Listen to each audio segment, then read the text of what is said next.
The XK-3 Hammond organ features an inbuilt equalizer. This is a very useful tool, especially as the XK-3 is a digital instrument. Tone control is nothing new. Hammond B3s and C3s etc. all had tone controls built in. There was a tone control on the preamplifier which affected the treble, and also a tone control within the swell pedal box that affected the bottom end of the organ. Neither of these controls were accessible whilst you were playing the instrument, and really didn't need to be. These digital instruments, such as the Hammond XK-3 organ, need some help in the tonal department, as they're trying to emulate an antique organ sound. And this organ sound is still very much alive and kicking today. But organs such as the XK-3 need a little help with the tonal quality. So they have one built in which is readily accessible. And the first thing to do is to set the tone control to the centre click position. Set the EQ on your external amplifier to make the organ sound as good as possible with the organ's tone control in this centre position. Then have a look in the equalization section in the display and make sure everything is set at 0, bass, treble and the mid-range frequency. Now turn the tone control in an anti-clockwise direction as far as it will go. That will take the treble down by -9 dB. Have a listen to the organ sound. If you think it sounds too muddy, then possibly you've gone too far. But don't forget to try a sound containing upper harmonics, so pull the upper drawbars all the way out. Then try the mid-range sweep.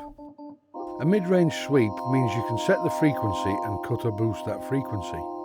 The default here is 1.2 kHz. So by selecting a sound, and again use some upper harmonics as well, try cutting or boosting different frequencies to see what the effect is overall. Just generally play about with it. Playing with the EQ this way is the best way to figure out what it's doing.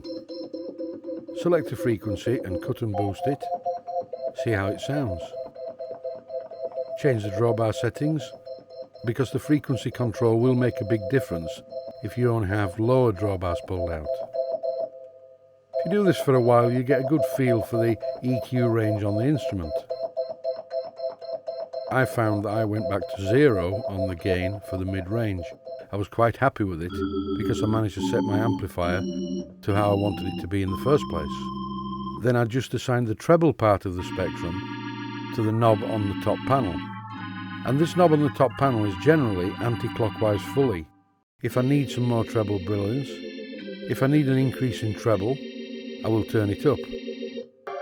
But it's sounding fine so far. Individual EQ can be set for any of the presets that you create yourself. So you can assign a preset EQ to a preset on the reverse colour keys. Altogether a very useful function. As you can see by these settings, I'm just varying the treble, plus or minus 9. The good thing about the XK-3 is that even with the treble at -9, it does not affect the scream at the top end of the organ. This is not normally the case with many digital organs. And don't forget, this is not through a Leslie speaker.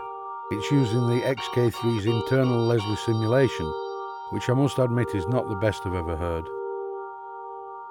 The other week a friend of mine bought a Leslie 2102 and we tried it through that, and it took on an entirely different characteristic. I do hope this section on EQ has been of some use to you. Thanks for watching.